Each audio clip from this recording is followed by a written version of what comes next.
Welcome sa Mother Goods Daily Dose. Ayan, nandito ako ulit sa UP Diliman. Kasi pinangako ko sa sarili ko na every Tuesday, Thursday, and Saturday, lagi kong pupunuin yung 11 km para sa aking mind, body, and soul. Nung huli akong nag-jogging dito was last week ng Wednesday bago kami nagbakasyon. Ngayon, magja-jogging ulit ako ng 11 km para samahan niyo ako. Mother Goods Daily Dose.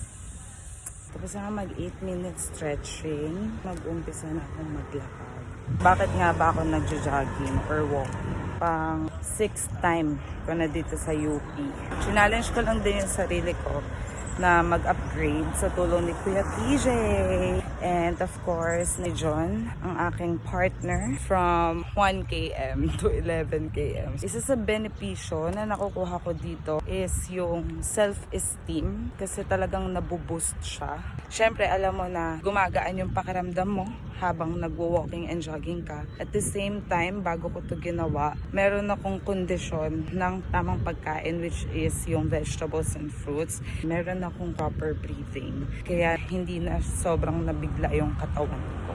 Isa sa magandang benepisyo is maitama ang flow ng blood circulation ng buong sistema. Maganda rin siyang isabay sa 7 natural daily doses: breathing, chanting, yoga, rest. For me personally, rest is not just about sleeping, but also doing anything na mag-uplift sa ating mind, body, and soul. Walking and jogging is some kind of activity na talaga namang nag-uplift. Siyempre, kailangan natin kumain ng tama, purong halaman dahil nagbibigay sa atin ng tulong na ma-circulate ang oxygen sa ating sistema. At pag tama ang buga ng oxygen sa loob ng ating katawan, magfo-flow ng tama ang ating dugo. Automatic, walang kahit na anong hadlang o blockages. Huli, we need to be hydrated through drinking a lot of water and at the same time, vegetables or fruits na mataas sa minerals. And syempre, napakahalaga na magpapaaral tayo at magbababad din sa buwan dahil iba ang nire-release na enerhiya na makakatulong para sa ating mind, body, and soul. 4:20, so tara, samahan niyo ako sa aking paglalakbay dito sa UP Mother Goods Daily Dose. 6.6 km na ako. Sunset. 8.8 km plus ikot para sa 11 km. Hindi burn ng energy kundi burn ng calories. Mother Goods Daily Dose.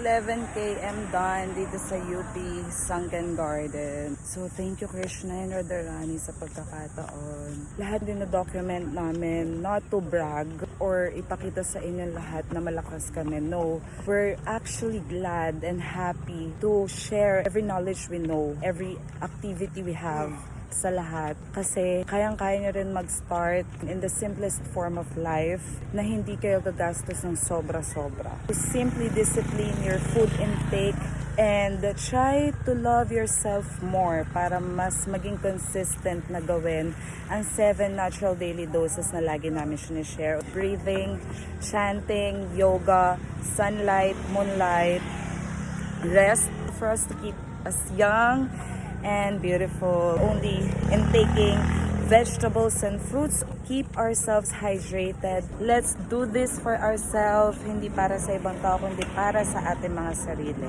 Mother Goods Daily Dose. Hello Kuya PJ, na-mentor ka sa pag-jogging. Yay!